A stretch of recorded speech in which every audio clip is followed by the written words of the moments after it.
by the way, animation. I think also we spoke about the crowds, living pitch and the crowd, crowds, especially. pitch, all the visuals. But that's visual. Today we're going to talk about gameplay, and you have great news because you brought the actual game with you. I mean, we are going to watch at the game, which is being played at this IGN booth right now. If we can switch to the game, I think we have already switched to it. We see the team management screen, right? We're in team management. Team management is something. So if you look at what were the community requests on the past, it was fix the keeper. So we are bringing next-gen goalkeepers this year. That we're going to talk a little bit about that. Yeah, I've seen that in a few matches I've played. The goalkeepers are drastically changed. We'll get back to that when we launch the game. But tell me something about the changes, because I understood you can give instruction to each individual player, right? Yeah, team management is a complete overhaul this year. It's beyond just changing the user interface in terms of the UI, making more intuitive. This is one of the new features that Paul, the guy, is playing the game and is showing us, that are called player instructions. So with player instructions is a new addition where... So you say, Suarez, don't bite. You don't get that far, but for each position on the field, you specify how do you want that player to move around on attacking, on defense, on supporting the runs. So basically, you might have the same lineup, same formation, same everything, but you change the player instructions and you can completely change how your team plays. So for those guys that are super avid gamers of career mode, that they really like to dive deep into managing the team, so they can affect completely how the team changes, and they can save up to what we call 6 team sheets. 6 team sheets. So you get. But can you also switch between those different team sheets during the match? No. So you select the team sheet when you are going into a match, saying, okay, this is my team sheet for a cup game. This is my team sheet for like a not that important league game. So can you switch it during the pause, the break of the game? Yeah, going into game, you select what is the team sheet that you want to play with, and then during the match, yes, you can change the instructions, but the team sheet is a concept where so you have all these predefined set of things, so you don't have to be changing that all the time. That must hurt. Liverpool without Suarez. Yeah, so Lambert is not the same, but they still have Sturridge and Sterling. Well, this looks totally different as well. We saw the audience, we saw a great atmosphere. Yeah, I think with the English competition, they did all the stadiums, right? All the 20 stadiums. The Premier League authenticity we have this year is phenomenal. Really, we have the 20 stadiums for the 20 teams that are in the 14-15 season for the Premier League. We were able to go and head scan in all the clubs, so we're going to have more than 200 head scan faces from the Premier League as well. And in addition to that, you can see the AdWords as well. So in this case, okay, you see the FIFA.com, but we have a new technology for AdWords that are for each club on the Premier League as well. New chants, not just on the Premier League, everywhere. We have the Premier League overlay package as well. Visually, the game is really outstanding, and you can see the living pitch. The living pitch. It changes during the match, but to be clear, that's only visual, right? It doesn't influence the gameplay at all. It really doesn't make sense to make gameplay changes. Here we see a goal of who is it? Is that a defender? Goal? Is it Fabregas? We'll see when he's close by. That's Fabregas. Yeah, he's a new kid in the team. Spanish. Well, what is he actually? Is he an attacker or a midfielder? I don't know. He plays everywhere. But he usually plays in several positions. But he looks phenomenal. Look at that. One of the new faces that we have as well. So this is an early goal. Liverpool is not stressed yet, I think, emotional wise. Yeah, but I want to remark here of the living pitch. So you see how the pitch starts getting deteriorated over time. This is not a random thing, so we are really tracking every footstep, every slide, the strength of that footstep and slide, so the pitch gets deteriorated like in real life. Like there are many things that really makes the entire experience really immersive, and that's why we call the tagline this year of "Feel the Game," because that's about it. It's feel the game in terms of the experience, the atmosphere, but feel the game in terms of gameplay as well. There we have it. Oh. Did you see? Oh, that's a fault. That might be a penalty kick. But did you see the goalkeeper? I really like that because yellow card for Egger. Well, the goalkeeper was. I have not seen that animation before. I mean, he was diving through the ball. He did not. He wasn't able to catch it actually. There you can see that is new. Back, but already foul. Yes, for goalkeepers, goalkeeper is something that the committee was really asking us for. And to be honest, yeah, but it was not. I mean, the goalkeepers in FIFA 14, they were like machines, like rockets. They flew to the ball fast pace. It was absolutely not realistic, to be honest. Yeah, so it's not making every goalkeeper like a Neuer. Like Neuer. I mean, you would not keeper. even be able to play the ball around the goalkeeper, which is a pretty common way to score. There are many ways, new ways to score as well. So for keepers, so there are three main things. So one of them is reactions. So if you take in the past what we couldn't do, so keeper, once they made the decision, we couldn't change the decision on the fly. So if there was a ball deflection or something, they couldn't react.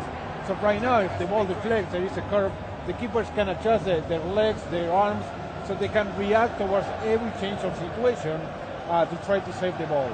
New animation, so all the saves look much more realistic, but like a new AI as well, the AI of the keeper, so they can analyze much better the situation to understand, okay, do I want to catch the ball, do I want to just grab it, do I want to go slow, running, jogging, so many situations where you can now score like a tunnel goals, which is amazing. Well, this is a goal save as well from Peter Cech. Well, okay, that looks very cool, the goalkeepers. You guys did some other improvements, like the dribbling, for instance. Yeah. In what way did you change that? First of all, we wanted to have like a huge attention on responsiveness this year, like a huge focus on responsiveness. And that's where, as soon as you pick the controller and you play the game, that's what you feel. So we've been showing the game for the past 3 months, 4 months, like to a lot of people to try it out and give us feedback. The first thing that they think is, okay, it looks amazing, which it does. And the second thing is, oh, it's super responsive. Responsiveness is not something that comes, let's say, as a casual thing. So we put a lot of emphasis. One of those things was the new dribbling system. So the new dribbling system, it brings much more personality into a player. So if you're playing with Leo Messi, that is like a left-footed. He's like a mediocre player like Maradona. yeah. So no players like those. that is super left-footed.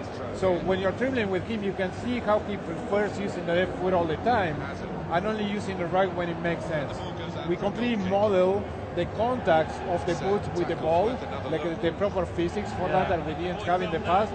So you start seeing these situations where the passing becomes much more realistic. So it feels so good that it's the entire game. It makes super responsive. So you want to continue playing all the time. What I noticed shooting, is, turning. What I noticed while playing the game at this at Gamescom 2 days ago. I noticed that it's much more direct, and therefore you can have more options. I mean, you can threat a defense to go solo or to pass, but I don't know what you're going to do, especially in multiplayer. I mean, dribbling was not really a big part. It's not a strong weapon in previous FIFA games. Absolutely. I think it's a really more dangerous weapon right now. Absolutely, and it's not just about attack. So there are new defending things, like in the man-to-man battles, we have shared bowling. Did you also change the way of defense? Because I thought that I didn't see that hard tackle in the control scheme. It is. So we don't change the control scheme, but there are new things. Like we have possession slide tackles. So in the past, the slide tackles were primarily to deflect the ball. But now when you slide tackle, you can recover the ball and then start dribbling when you're getting up. This is another thing that gives a lot of responsiveness as well. It makes the game much more fluid. And in the man-to-man battles, no, Paul is trying fancy stuff now.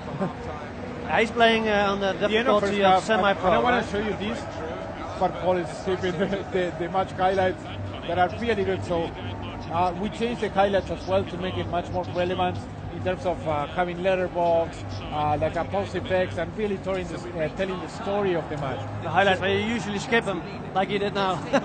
Well, Paul, because he's currently here, he wants to show us gameplay so desperately. I have a few questions about FIFA 14 to FIFA 15, the improvements. Yes. I mean, a lot of complaints out of the community were like some strong weapons in FIFA 14, maybe a bit overpowered even, like crossings and headers. Yes, absolutely. I think headers you changed, right? It's not easy to score with a header. Absolutely. They did two main things on things that they didn't become exploits, but people were abusing us that we are our I power use it a headers. lot. Our power headers is how they call it, and then some of the through balls. So we put a lot of Yeah, lob emphasis. through balls were really strong as well, and especially because the AI defense was not really counting on it. It was really hard to defend. Yeah. How did you guys thought about a solution for that? It's fine tuning. It's extremely fine tuning. So we understood the problem, and we investigated what it was. We understood the problem, and we were all the time tuning those things and play testing. So it's all year long to make sure that the headers, the through balls, or any other case or any other situation in football, it doesn't become like an exploit or a predominant way of playing. So everyone, if you want to play like a passing game, if you want to play like a speed game, regardless what is your way of playing the game, you should have a fair chance of winning it. And it's on the opposition to try to overcome, to find what is the weakness of that way of playing the game. And talking about ways of playing the games, we have two new mentalities. Two new mentalities of positions. One that is probably that we're seeing Chelsea is called park the bus. Yeah, park the bus. Yeah, that's Jose Mourinho's tactic. All right, yeah. Inspiring some of those things. Yeah, I saw that. There at the left. Park. Oh, it's actually a mode. Exactly. It's actually, that's cool. Because the other one is actually like all-out attack. And I did that the other day because I was 1-0 behind. And I saw even the defenders in the box. opponent box. Yes, absolutely. Like, what are you doing here, man? So these are the situations, when you watch, if you remember the Champions League final between Real Madrid and Atletico Madrid. So at some point Atletico was parking the bus, Real Madrid forgetting about playing good football and just throwing the ball. It's a shame though, but it's in the game now. Is it actual? Is it placeholder? Is it really? It is. You're really going to do it is in the game. He plays like that. And seriously, that's fun. The AI understand the context and start doing that as well.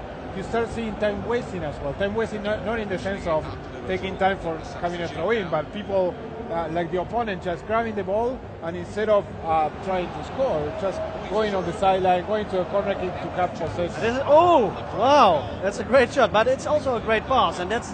Well, hopefully you guys tweak that a bit because I mean it's so hard to give that pass. I mean I'm playing football. I'm not the best, but I'm never able to give a pass like that. And I think if you're not Pirlo, Xavi, it's really hard to do so. Don't you think a pass like that, with what we saw before the shot happened, is a bit too strong still? It's in our game, so we try to bring a lot of the personality. So what we use is we have a huge database of players, and they have attributes for everything: mentality attributes, physical attributes, attacking, defending, etc. So we want to have a fair representation of what each player is in real life, but at the same time, you that you are controlling the players with the controller should be able to control your fate. And all in all, we think it's a fantastic game that accomplishes what we were looking for this year.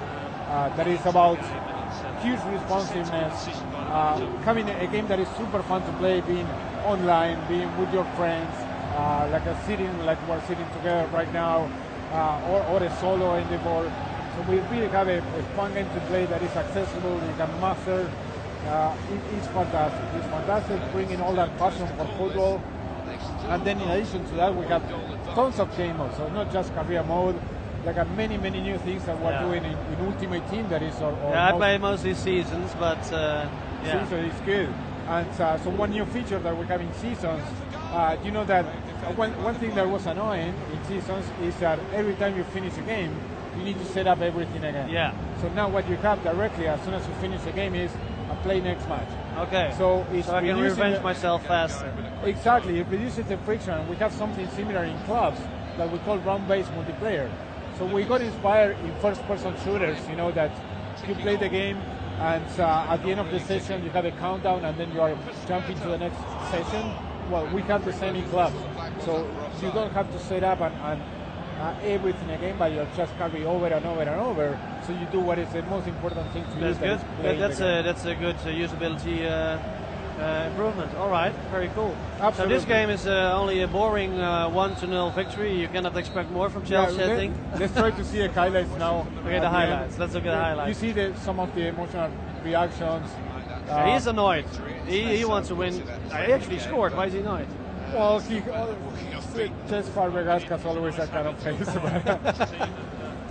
But you can see more the new lighting system that is physically based training, and this is what I was talking about, the highlights. Much more production value, like a real football. So if you were hearing this is intermixed with music. 1-2 the combination. commentators talk about it. Almost had it. You can see a goal, the reactions on the bench. Why is Courtois not keeping? Oh, that's not Courtois. Yeah, that's Courtois. He's the second goalkeeper. Well, we don't know yet who's going to be on the starting 11, so... Czech is a pretty decent goalkeeper as well. Well, Tim Howard, actually, the US goalkeeper. Did you guys use him? Because he did a great World Cup? He was in the studio, I think it was 2 weeks ago, doing like a mock-up session for us. Yeah, and it was great. So Howard actually had the record of saves in a World Cup match. And he's a fantastic keeper. Really, he's a fantastic keeper. This is a really good player as well. This is Oscar. Oscar. He was only the one Brazilian player who actually played really good, actually, I think. Well, you think in the World Cup? Yeah, in the World Cup. I think Thiago Silva was the key player for Brazil. He wasn't there in the semi-final when they needed him. Not having Thiago Silva against Germany, I think they suffer more the absence of Thiago Silva than Neymar's absence. That's fantastic, that shot.